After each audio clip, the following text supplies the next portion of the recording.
Bem-vindos à primeira edição do Radar Económico, onde fazemos o levantamento dos destaques da vida económica. Uma vez por mês olhamos para o tema de destaque e hoje vamos falar dos desafios que enfrentam as empresas e ao meu lado para falar do tema da metalúrgica e não só também tenho o Rafael Campos Pereira, vice-presidente executivo da Associação das Indústrias Metalúrgicos Metalomecânicos de Portugal. Foi capa de destaque da vida económica com o título Inércia na gestão dos fundos prejudica empresas.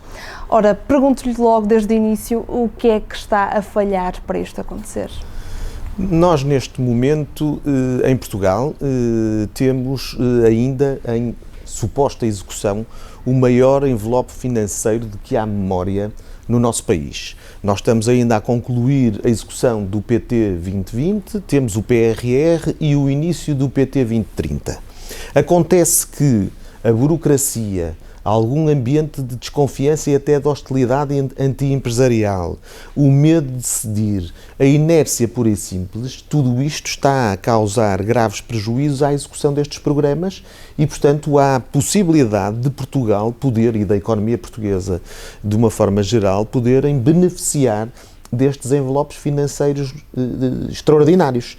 E, portanto, o alerta que se tenta fazer é no sentido de se tentar criar condições a todos os níveis para que as empresas possam executar. Que haja menos burocracia, que haja menos desconfiança, que não haja ainda em Portugal a vontade de ser mais complicado ainda do que as próprias regras originais de Bruxelas. E, portanto, nesse sentido, foi um alerta que fiz, que tenho feito em diversas ocasiões e que está, de algum modo, a ter alguma receptividade por parte das entidades competentes e, nomeadamente, por parte do Governo e do Ministério da Economia, que estão a tentar, de facto, resolver alguns dos problemas graves que estão a entravar a execução destes programas financeiros tão importantes para o nosso país. Que problemas são esses?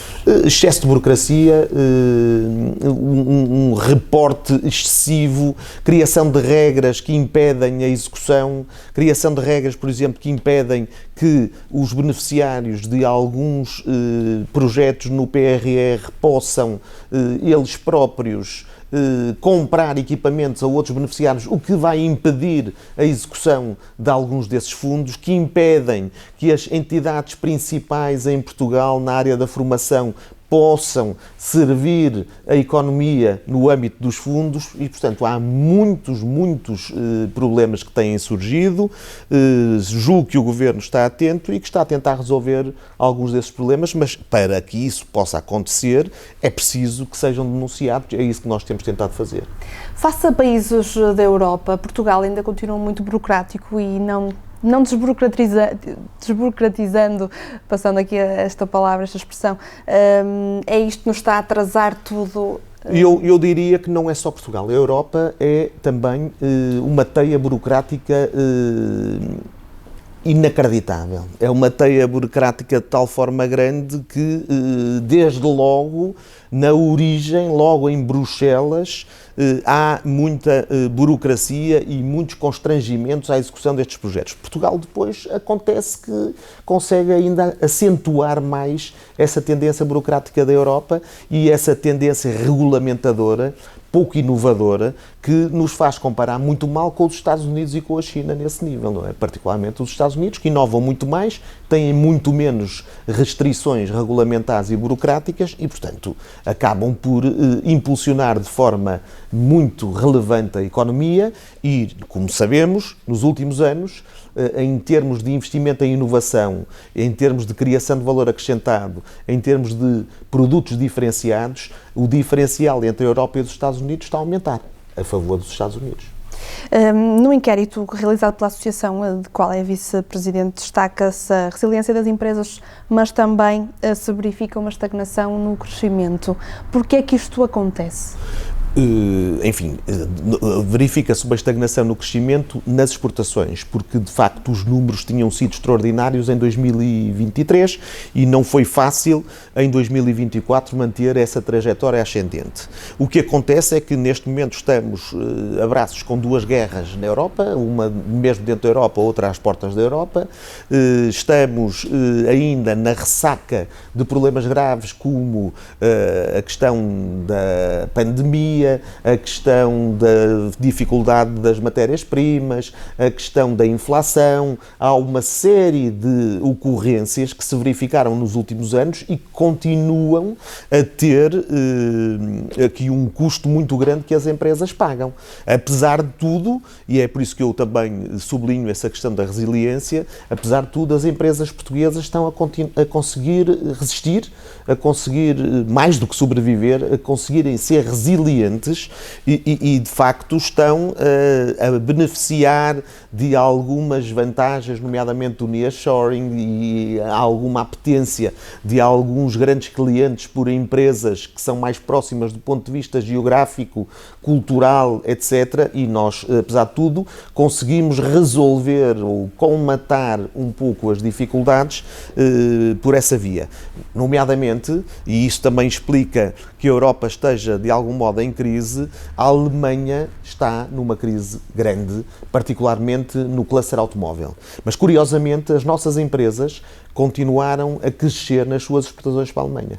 E, portanto, isto demonstra que estamos determinados em ultrapassar as dificuldades. Da mesma forma que a França, que é um mercado muito importante para nós, ainda agora em março, na próxima semana, vamos estar com mais de 100 empresas na feira mais importante de subcontratação industrial em Lyon, que é o Mideste, e isto é resultado dessa vontade do empreendedorismo das nossas empresas. Porque também é preciso não esquecer que, apesar de tudo, Portugal e Espanha são os países na Europa que estão a crescer mais.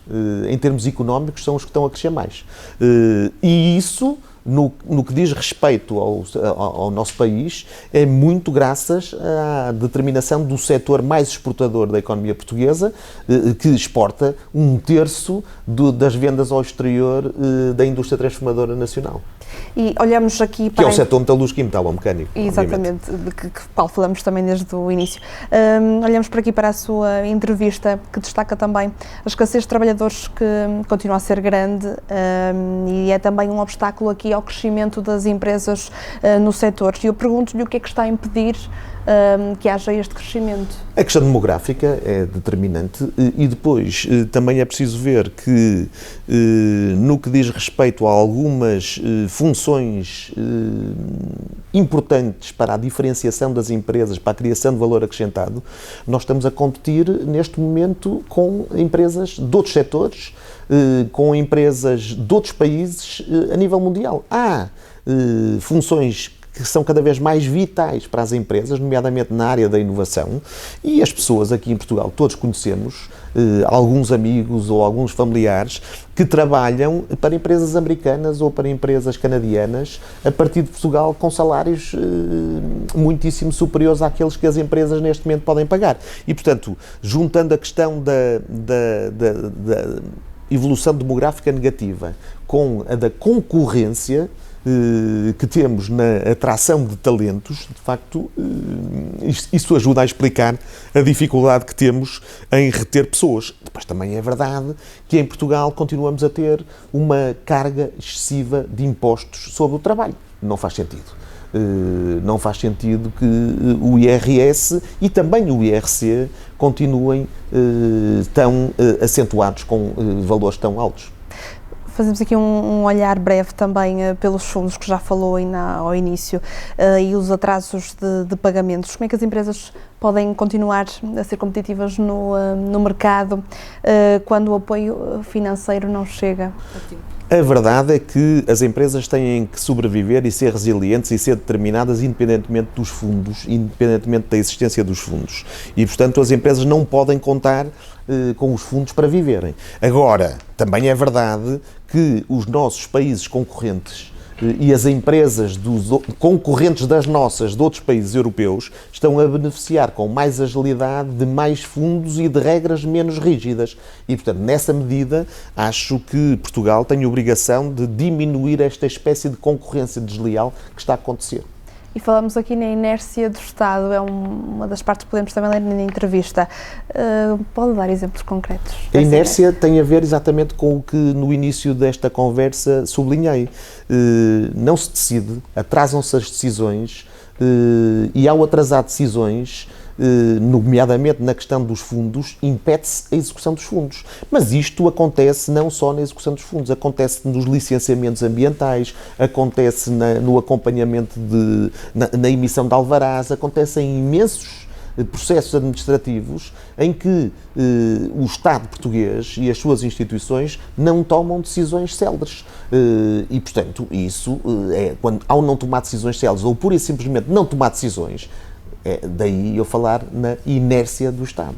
Que traz naturalmente um impacto negativo. Muito negativo, um impacto negativo porque reduz os níveis de confiança dos empresários, reduz o investimento. E como é que pode ser contornado? Acredita que haverá uma maneira de o fazer? A solução está em reduzir a burocracia. Que, aliás, depois também ajuda a reduzir a corrupção, seguramente.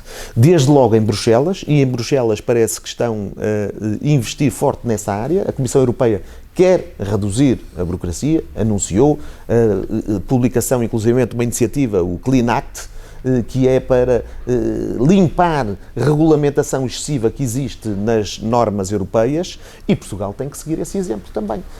Temos que reduzir a burocracia, temos que eliminar diplomas legais que estão caducos e que só servem para baralhar e para criar problemas, e temos que estimular mais as pessoas a tomarem decisões no interesse da economia. Outro dos temas falados também foi a internacionalização. De que forma é que o Estado pode aqui ajudar neste processo? Os fundos estruturais também, de algum modo, alguns deles estão canalizados para o incremento da internacionalização da economia portuguesa.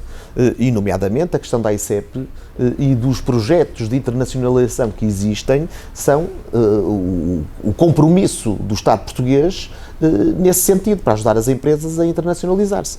A ICEP tem uma vertente na área comercial que, de facto, nós aplaudimos a forma como apoiam as empresas e como estão ao lado das empresas e como incrementam e, de facto, cumprem a sua missão. Mas, por outro lado, depois a ICEP tem um outro departamento na área dos incentivos que faz parte do problema e não da solução, onde também não se toma decisões, onde também se criam dificuldades desnecessárias à execução dos projetos. E como é que é possível dar aqui uma força, como é que se pode quase obrigar a que isso não aconteça?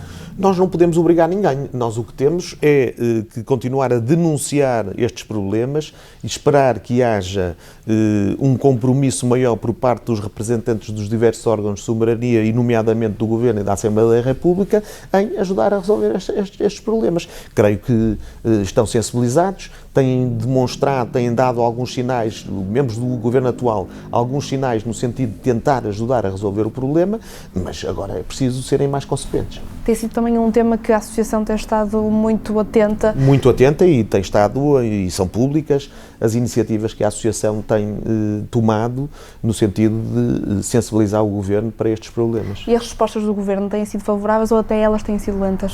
Têm sido, já sabemos que a máquina é lenta, o aparelho é lento, mas o Governo tem demonstrado alguma sensibilidade e algum interesse em resolver as coisas com a maior rapidez possível. O que é que ainda falta aqui fazer por este setor? Por este setor, o setor metalúrgico e metalomecânico, nós não precisamos que façam nada por nós. Nós queremos fazer, o que queremos é que o país tem que estar atento, a Europa tem que estar atentos e não podem criar-nos problemas, nomeadamente na questão da importação de matérias-primas de fora da Europa, que são taxadas e cada vez mais taxadas na Europa e, ao mesmo tempo, os nossos produtos concorrentes e produtos acabados não são taxados com a mesma dimensão. E, portanto, isso são constrangimentos e problemas que são criados desnecessariamente tanto em Bruxelas como em Lisboa, e que nós consideramos inaceitável. E deixar de criar esses problemas é isso que nós esperamos. E essas são as maiores falhas? Ou ainda há outras? No setor? No setor? Temos que continuar a criar mais dimensão. As empresas têm que criar maior dimensão e têm que investir cada vez mais na área da inovação e da qualificação dos seus recursos humanos, porque só assim é que nós podemos ser empresas mais diferenciadas e concorrer cada vez mais, como já estamos a fazer, nos campeonatos do valor acrescentado. E num olhar global para as empresas, deixando aquilo de lado o setor, para todas em geral, é também uma das maiores dificuldades que atravessam todas as empresas, ou ainda há mais situações? A questão da inovação? Das burocracias? A burocracia, claramente. A burocracia é um cancro que afeta toda a economia. E, portanto, da mesma forma que as empresas do setor metalúrgico e metalomecânico sofrem com esses problemas, os outros setores também. Aliás, temos outros setores também muito competitivos, muito resilientes, mas que são afetados também por este clima que se vive em Portugal de desconfiança e de alguma hostilidade até relativamente às empresas. Claro que sim. Muito obrigada, Rafael Campos Pereira. Esta foi a primeira edição do Radar Económico. Olhamos aqui para o setor empresarial e percebemos que ainda há muitas questões burocráticas a não deixar avançar as empresas, e nós continuamos com o olhar no Radar Económico.